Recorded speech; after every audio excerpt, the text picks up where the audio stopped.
and shows the absolute world class player that he is. So those were the two players as individuals that I would pick out.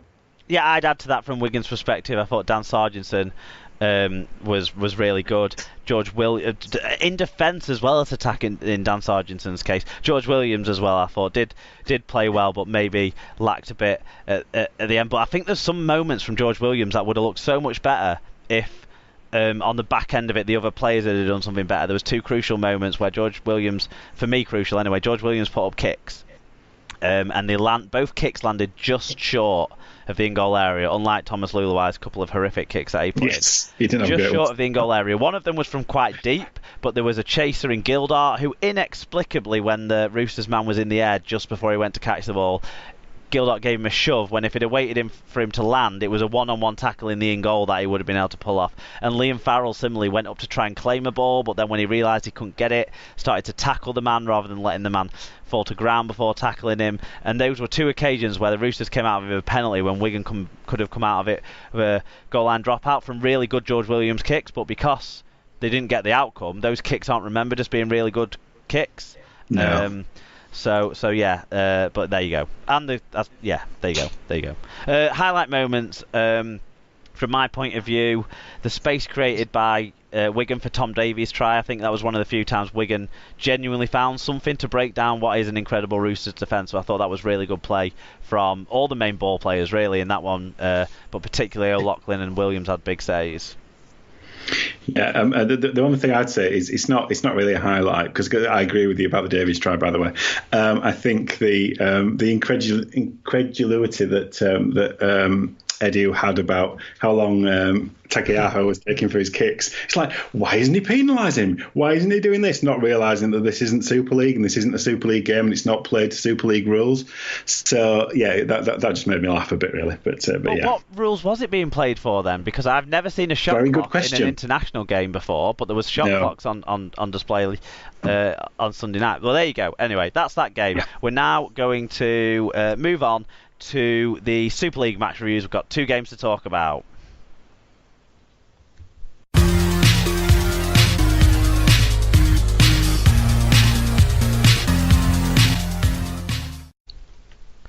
Super League match reviews now then, and we've jumped from round 2 to round 10. But two games from round 10 being played in the early part of the season for the clubs that basically the club that stank a little bit in Super League last year, and let's say London, in their fairness, they came up from the Championship, but it's for the qualifiers teams from last year. And we're going to start. I'll take us through the first of the two games. Both were played on Sunday afternoon. The first one was Hull Kingston Rovers hosting London Broncos. It was actually 6-4 to the Broncos at half time, but it finished up 22 points to 12 in favour of the host Robins. 7,210 were there to watch this one. Scott Mikalowskis got his first Super League game of the season with it. In terms of the stats, the scorelines show London were pretty competitive in this one, actually, but the stats suggest that maybe they hurt themselves a little. They made more errors and conceded more penalties than their hosts. They didn't take their chances with just 2 tries from 7 breaks. Hull KR made 10 breaks and over 100 more metres than London. Scored a few more tries, scored 4 tries I think in the end. This game had the most breaks so far of any game in the season, so some enterprise and attacking rugby on display, I'm sure, from both sides, but London falling short individually. George Lawler went for 160 metres. Mitch Garbutt continues to impress in his early days at Hull KR. 2 tries and 139 metres. That takes him up to 3 from 3 for the season. Craig Hall, 1 try, 134 metres, 4 successful offloads. And Will Dagger, who got his first nod of the year in the fullback position, 11 tackle busts, 114 metres and 2 clean breaks. In terms of London, everyone's favourite sandwich smasher Eddie Batty had 119 metres. Rhys Williams with 7 tackle busts and 111 metres. Captain Jay Pitts with a try, 6 tackle busts, 2 clean breaks and 4 successful offloads, so he was a bit of a threat in this game. And Matty G scored a try and made 40 tackles, so a bit of work both ways from the other second rower for the Broncos. Let's go through the fan reviews. Do you want to give us the first one, Alan? Yep, so Paul Chamberlain says, radio commentary made it sound that London were again competitive without being overly threatening. Happy with the defence, but the attack seems limited and still the same issues of a slow start and petty mistakes. No idea why Pelissier is being chosen, given our options at hooker. A walking penalty machine and just a bit crap generally. Sin-binned with his first tackle says it all. Yeah, it was a clothesline high tackle that cleaned out the just gonna remind myself who was he put the hit on. It was on young Will Dagger. So right. That saw him spend 10 minutes and kind of stalled any real chance, I suppose, of a comeback, because I think in that period then Hull KR were able to reassert themselves. Tom Andrews said, any win's a good win when you have Mickey Mouse refereeing. We seem to make very hard work of it at times, silly penalties and not finishing sets. Pelissier was lucky not to see red for his clothesline the Undertaker would have been proud of. Drinkwater had a very forgettable game, but the Mr. Statline Mitch Garbutt keeps his momentum going. Playing for 20 minutes and winning is better than for 1,040 and not. Love your page. Yeah, loving a bit of Mitch Garbutt on his fantasy league stats. And finally on this one, FC Page says, so today, which was Sunday, is a random act of kindness day, so I'm going to stick by that. Well done, Rovers. Who am I kidding? The dirty red and white bastards. At Tom HKR. I suppose you're going to win the grand final now. Hashtag dream on. So yeah, Mitch Garbutt is the player that got pulled out there really, and I think from what I've read and seen, he was the star man again. It starts incredible. He's made more meters than any other player in Super League so far. Obviously, not lots of players have played in 3 games, but still. 3 tries as well from the big man. Quite impressive. Yep. He's coming off the bench and kind of changing the momentum of games for Hull Kingston Rovers. You've got to say that's a real positive for them.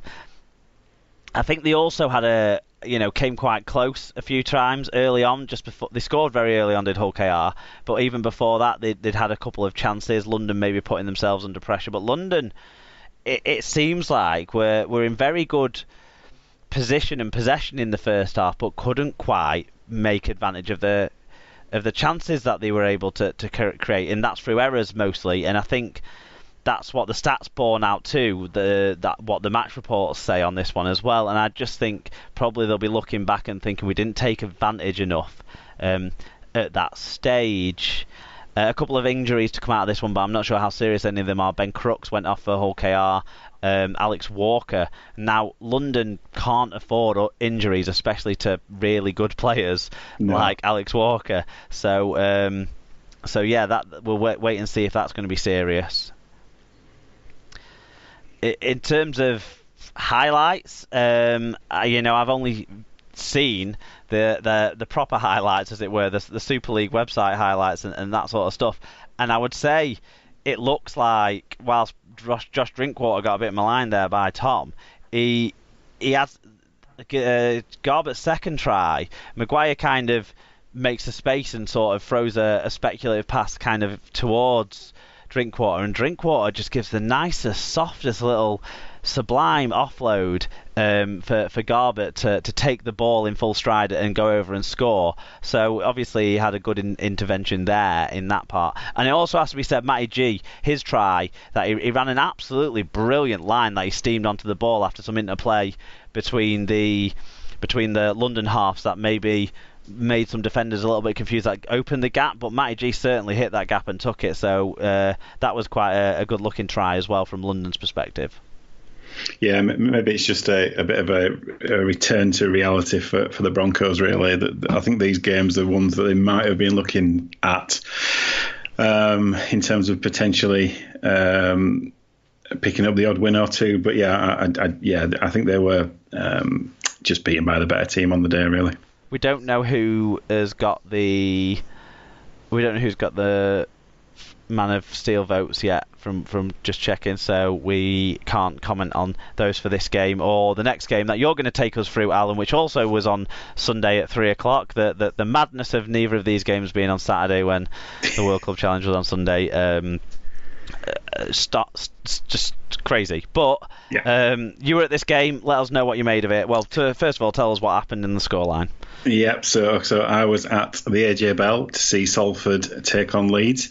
It was 18 points to 6 to Leeds at half-time, and they ended up running out comfortable winners, 46 points to 14.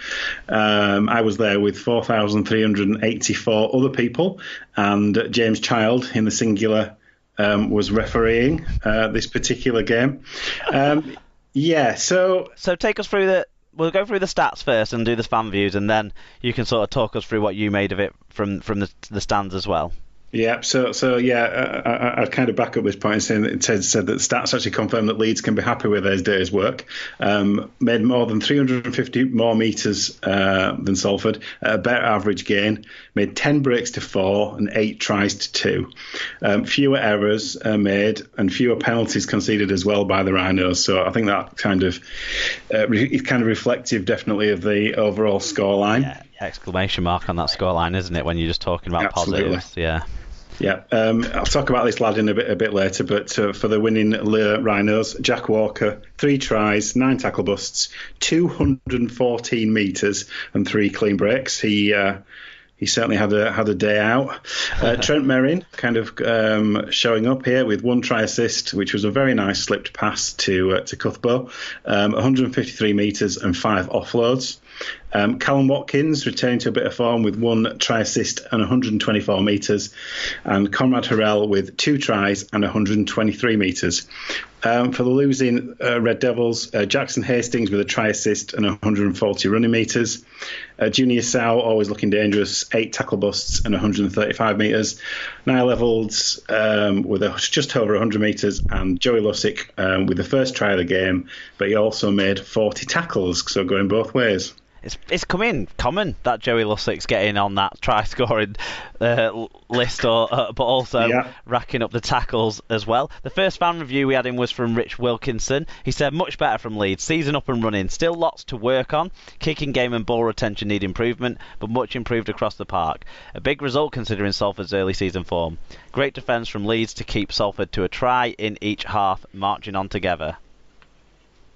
Yep, so Dr. Bob Phillips says, by the rules of the playground, we're now cock of the school. Hashtag comeback has begun.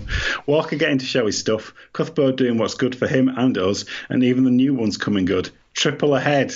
That's a bold claim. John Hamilton said, that's more like it. Wobbly start, but pulled away easily in the second half. Some nice passages of play finished by speed from Walker and power from Horrell. Dwyer and Parcell were lively and the half partnership looked smoother. Some defensive work to do, but plenty of attractive attack in Rugby League, more importantly converted into points. Yeah, so Archie says, knew Leeds would come good. Was always going to be a tough start against both grand finalists away. Opposition fans need to understand bedding in a new spine with a new coach with new ideas was going to take time. Hopefully we can give Saints a good game. Onwards and upwards from here. Excellent stuff. And we finished with Cutthroat Jake, who said, wonderful but not perfect. Merrin was outstanding at loose, and Jack Walker was zipping around like a 2004 era Richie Mathers. No, he wasn't. He was finishing things. He wasn't just cheering other people on. So yeah, I thought this was quite an interesting game actually. I've got to say it felt like quite a good atmosphere. You know, Leeds brought plenty with them. You know, they almost filled that side down the other stand. So atmosphere wise, it felt like it was a bit of an occasion really. You were stood in the Salford stand. I was in the Salford end, yes. I was, yeah. And I'll tell you what, they really don't like Richie Myler.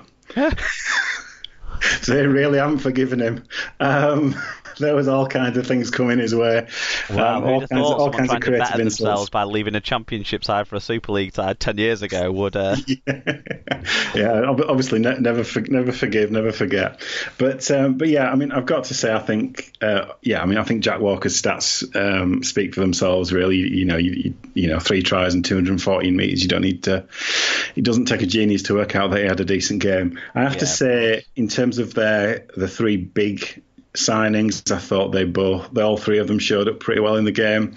Harrell was kind of what you've seen from him in the first couple of weeks, but, obviously getting on the end of a couple of tries was good. His first one from Lollahere's kick was a sign that he's starting to settle in, even though he's still probably 2 stone overweight. His kicking game was starting to bear a bit